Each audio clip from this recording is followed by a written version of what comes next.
வணக்கம். இன்னைக்கு நாம பார்க்க போறது பொதுமக்களுக்கான ஒரு பவர்ஃபுல் டூல் பத்தி தான். நம்ம கண்ணு முன்னாடியே ஒரு பொது இடத்தை ஆக்கிரமிப்பு செய்யறத பார்த்திருப்பீங்க. அப்போ என்ன பண்ணலாம்? என்ன பண்றதுன்னு தெரியாம நிக்க வேண்டாம். இதுக்குன்னே ஒரு அரசாங்க வழிமுறை இருக்கு.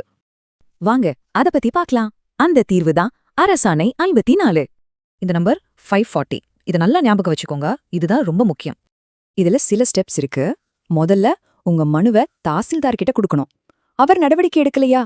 அப்போ அடுத்ததா ஆர்டிஓ கிட்ட மேல்முறையீடு பண்ணுங்க. அதுலயும் தீர்வில்லையா? அப்போ மாவட்ட வருவாய் அலுவலர் அதாவது டிஆர்ஓ கிட்ட போகலாம். இந்த எல்லா ஸ்டெப்ஸையும் முடிச்சதுக்கு அப்புறம்தான் நம்ம ஹைகோர்ட்டுக்கு போக முடியும். இதுல ஒரு சூப்பரான விஷயம் என்னன்னா, இதுக்கெல்லாம் டைம் லிமிட் இருக்கு. அதனால அதிகாரிகள் பொறுப்பா இருப்பாங்க. தாசில்தாருக்கு 60 நாள், ஆர்டிஓ, டிஆர்ஓ இவங்க 2 பேருக்கும் தலா 30 நாள் டைம்.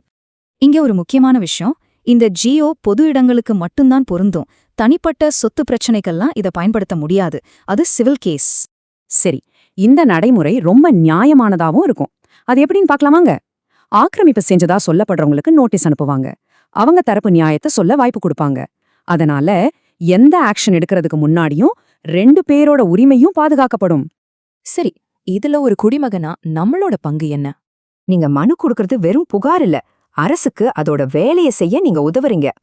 இன்னும் ஒரு படி மேல போய் ஆர்டிஐ மூலமா உங்க பகுதியில எத்தனை மனுக்கள் மீது நடவடிக்கை எடுத்திருக்காங்கன்னு கேட்கலாம். இதெல்லாம் ஏன் இவ்ளோ முக்கியம்னு பாத்தீங்கன்னா, நம்மளோட பொது இடங்களை நாம மீட்கிறதுக்கான வழி இது. இந்த தகவல் ஒரு பெரிய சக்தி.